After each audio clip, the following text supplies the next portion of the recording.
Hello, and welcome to all of you. Doylestown is glad to welcome you here today. I am State Representative Wendy Ullman of the 143rd Legislative District, and we are here to talk to you and share a few remarks about something that is of critical importance to all of us: affordable health care coverage for Pennsylvanians, especially now that we are in the grip of this unprecedented pandemic.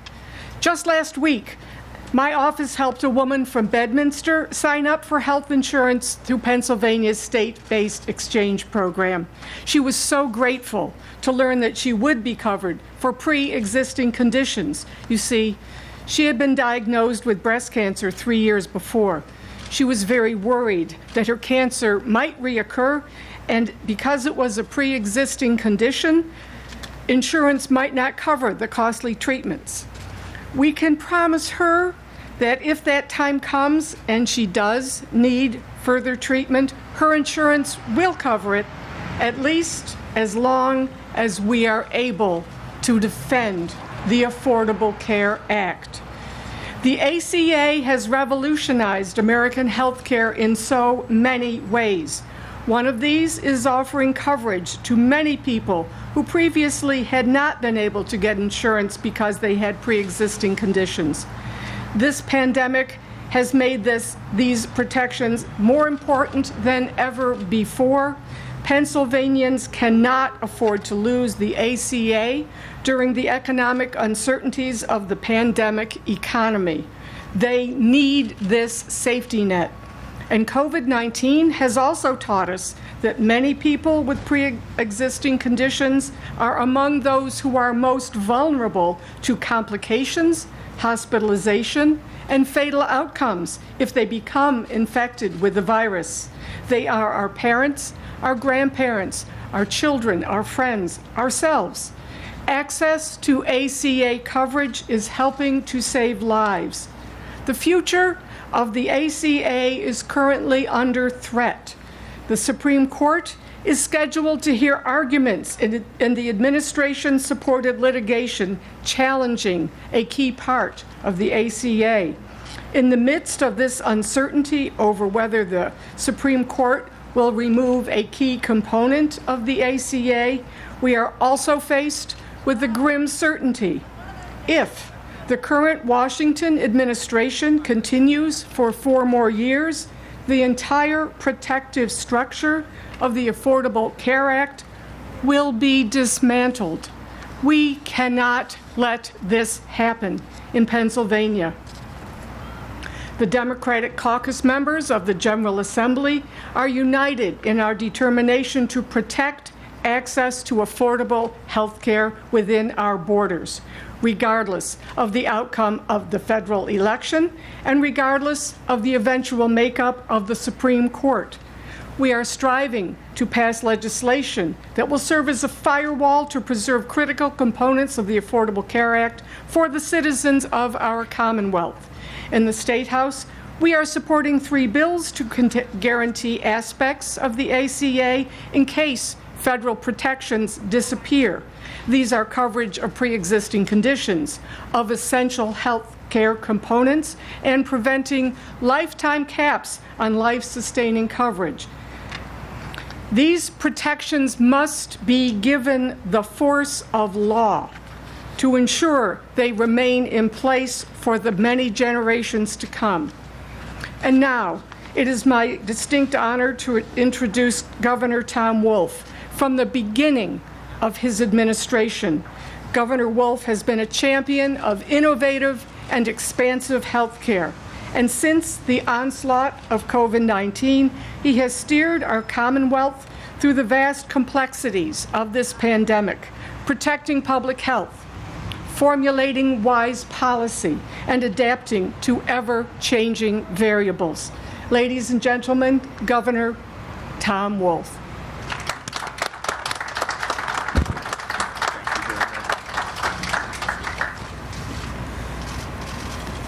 Thank you, Representative Ullman. I was going to call you Wendy.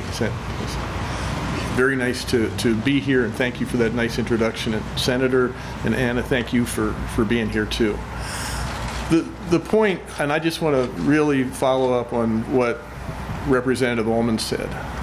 We are living under the cloud here. There's a real specter that haunts and threatens us all, not just here in Pennsylvania, but all around the country. And that is, right now, the Supreme Court is on the verge of looking at an important element of the Affordable Care Act. But we really have, for the last 4 years, been under the threat that the Affordable Care Act would go away. And so what I want to do is just talk a little bit about what that means for us in Pennsylvania. It's a moral issue, and I think we're right to talk about that, the hundreds of thousands of people who would be negatively affected by that. But it's also a practical issue. And so I want to talk about both of those things. When I got to Harrisburg, I expanded Medicaid, which was part of the Affordable Care Act. And that put between 700,000 and 750,000 people under the insurance rules for the first time. Something I said. So anyway, the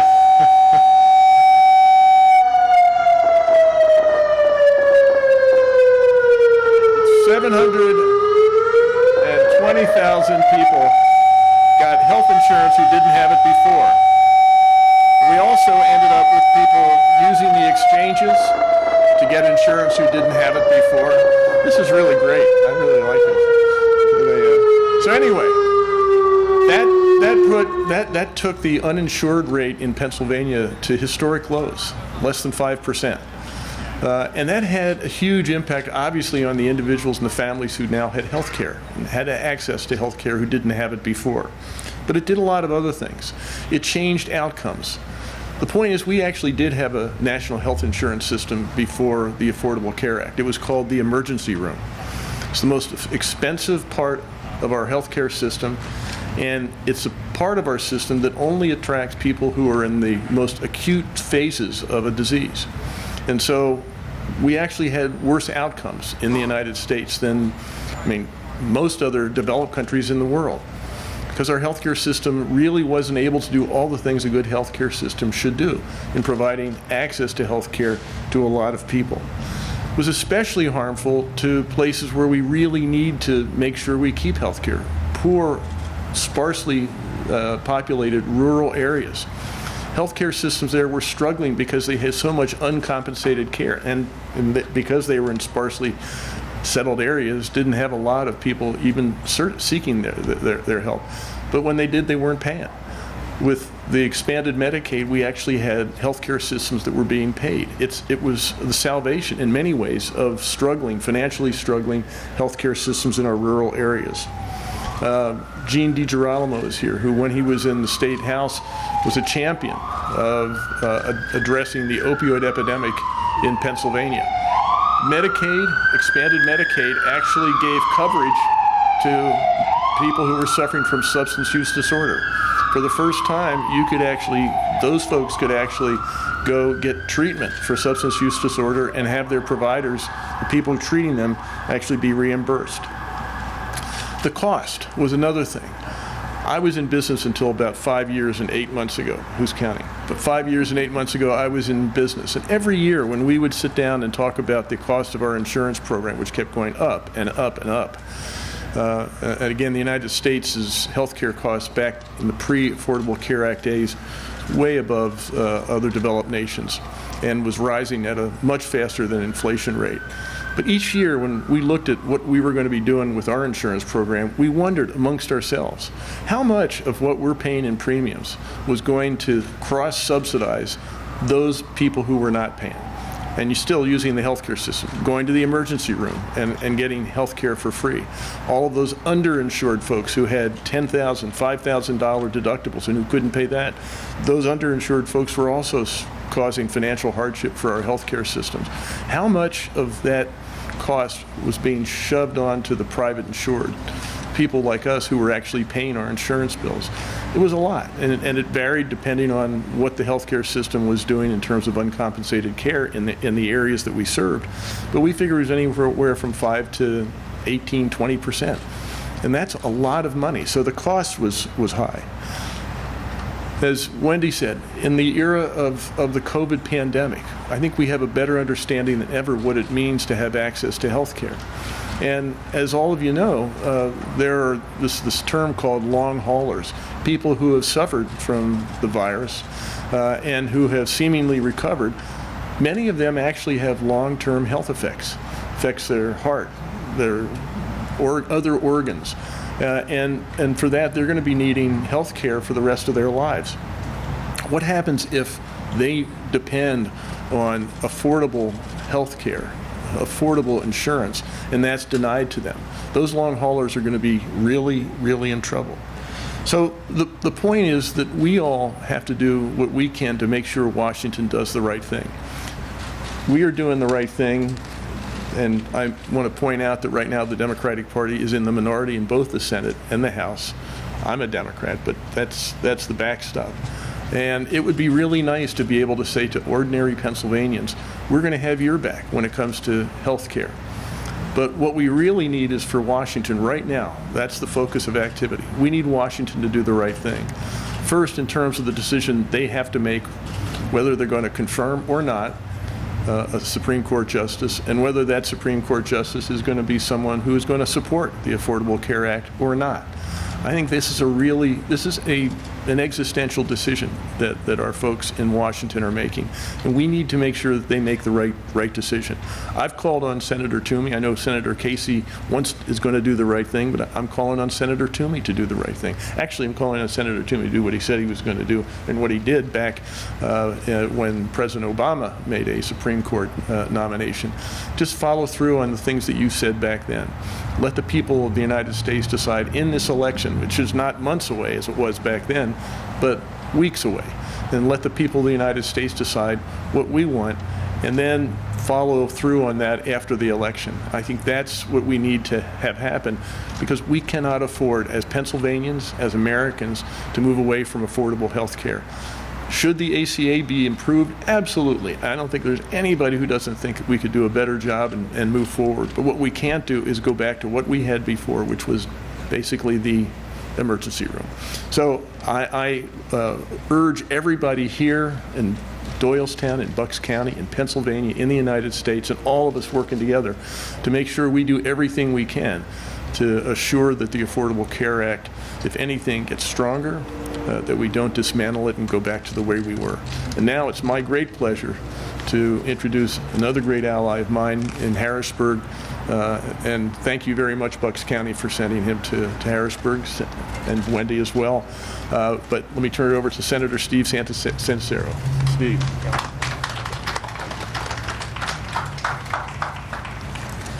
Good morning.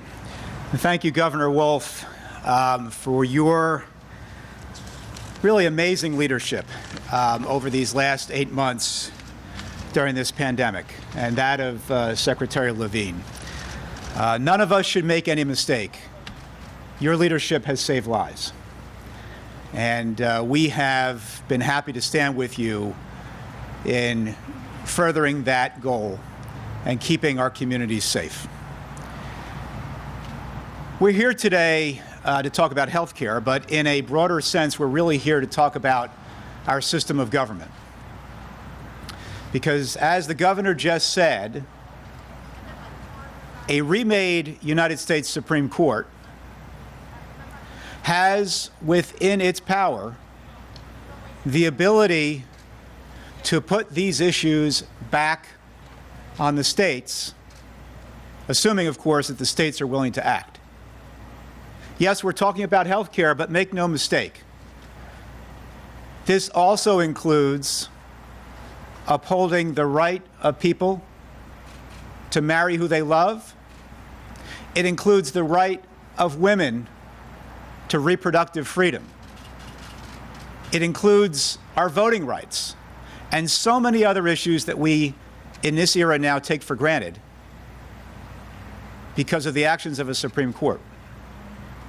And if the Supreme Court reverses itself on these issues, including the Affordable Care Act, they are coming to state legislatures near you.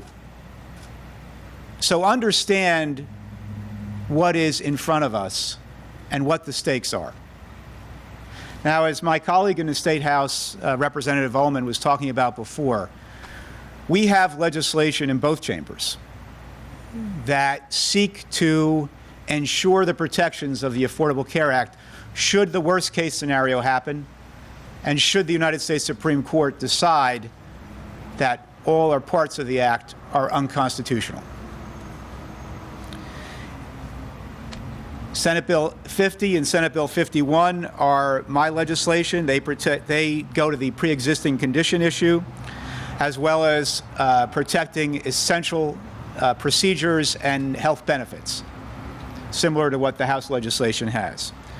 We also have the cap on insurance, and most importantly, from a perspective of a dad who has some 20-somethings in his household, making sure that our children can stay on our health care policies until the age of 26.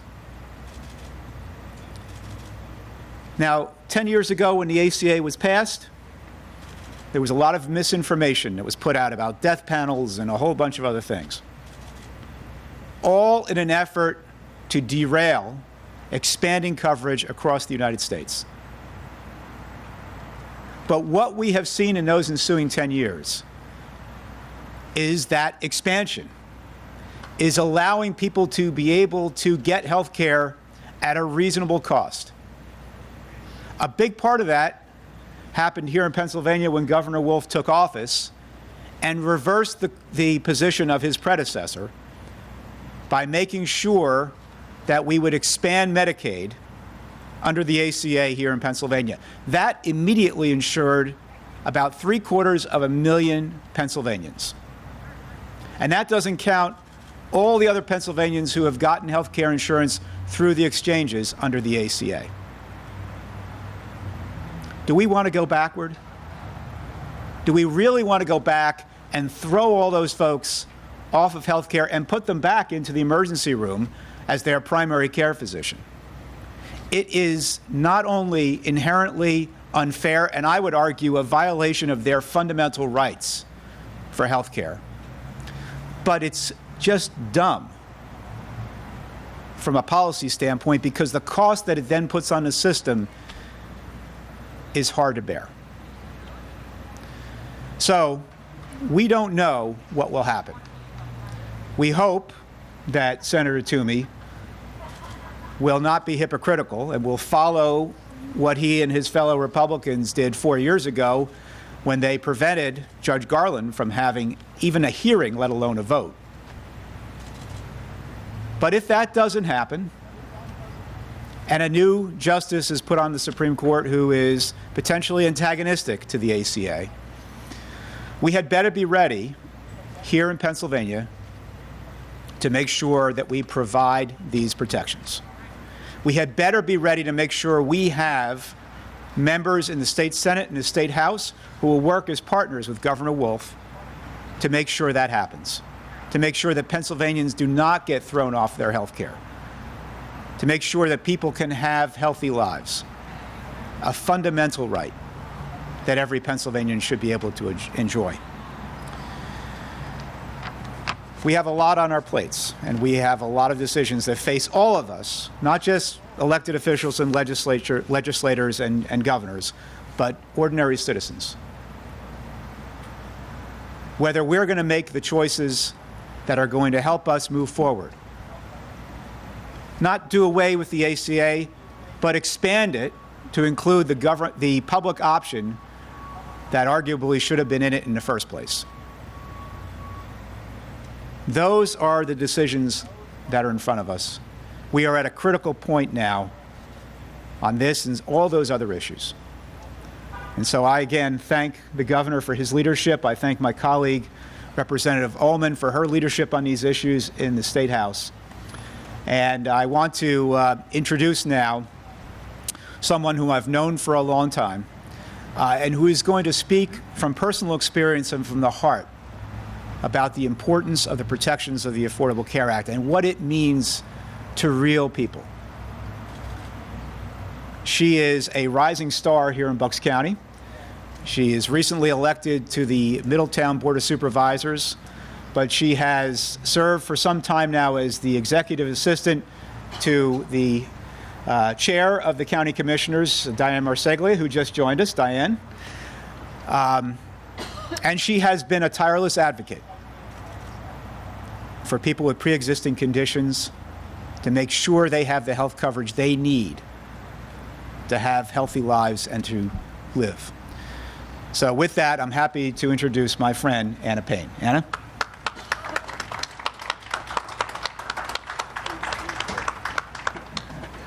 Oh, thank you. Oh, okay.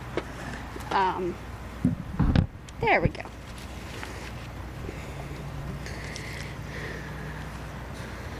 As you heard, my name's Anna Payne, and I live with cystic fibrosis, which is a rare genetic disease that has no cure, and it impacts primarily your respiratory and digestive systems. My life has revolved around health insurance coverage. It is life or death for people like me.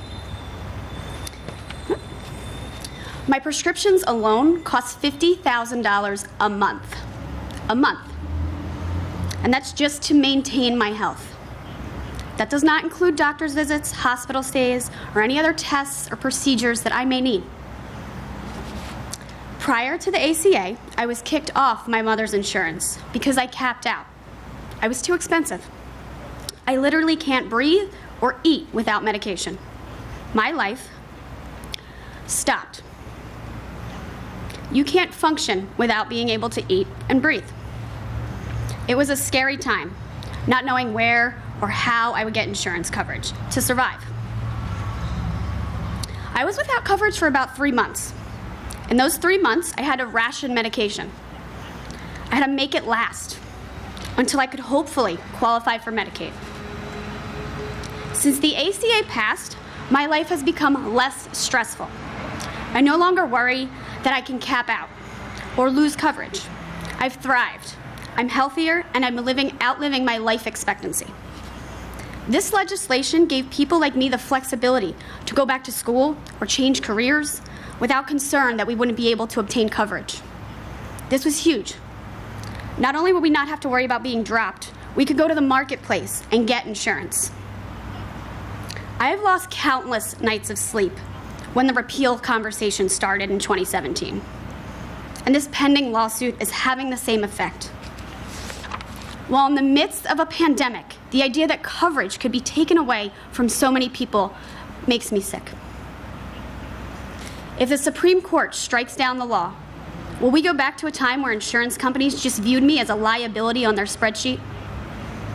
I won't be seen as a person living a full and productive life. We would have no way of assuring that the insurance company wouldn't drop me, and I would not reach my lifetime cap again. Will I have to ration medication? And if I do, how sick will I get? I wouldn't be able to go to the marketplace if for some reason I ended up out of work or changed jobs, because I would be disqualified because of my condition. If they didn't want to cover me before the ACA, why would they now? This is what keeps me up at night. This is what I feel people do not understand about the severity of this pending situation. And I want to thank the governor, Representative Santarsiero, and Representative Ullman for coming today and realizing how detrimental the elimination of the ACA would be for me and so many Pennsylvanians. Thank you. Governor Wolf.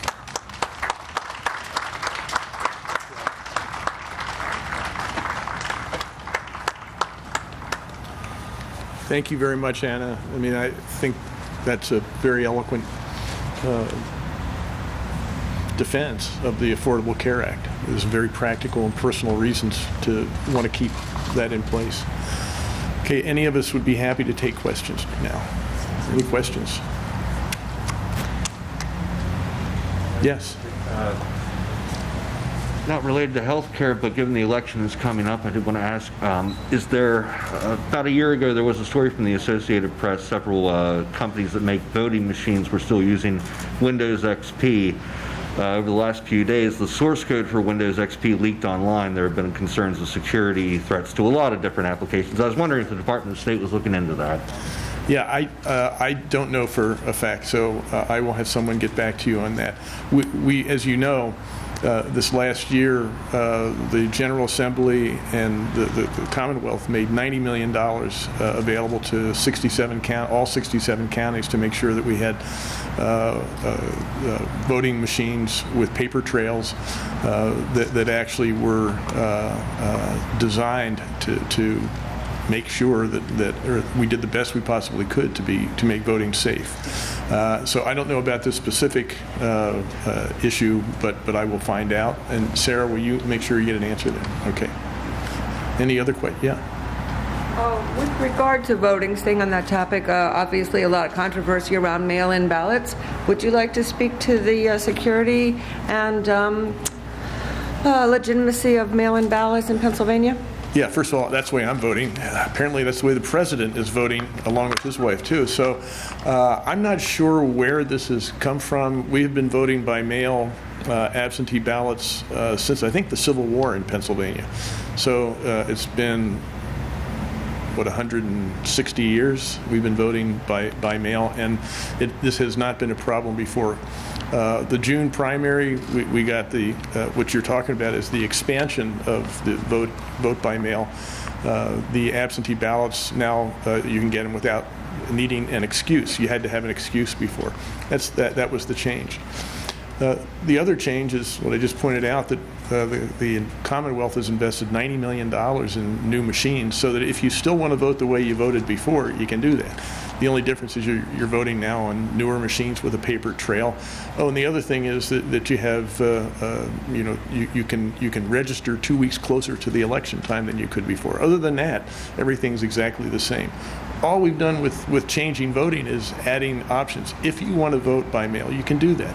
And that means you can vote, you apply online, and you get your ballot in the mail, or you can actually go to the election office, pick up your ballot, and you can take it home and vote in the privacy of your own home. In Pennsylvania, absent any challenges, we have 50 days to vote now, not just 1 day. So if you have a job that keep you from coming to vote on election day, that's not a hurdle anymore. You have 50 days. Now, with the challenge here, I think it's down to 40 days to vote, but it's still more than the 1 day that we used to have.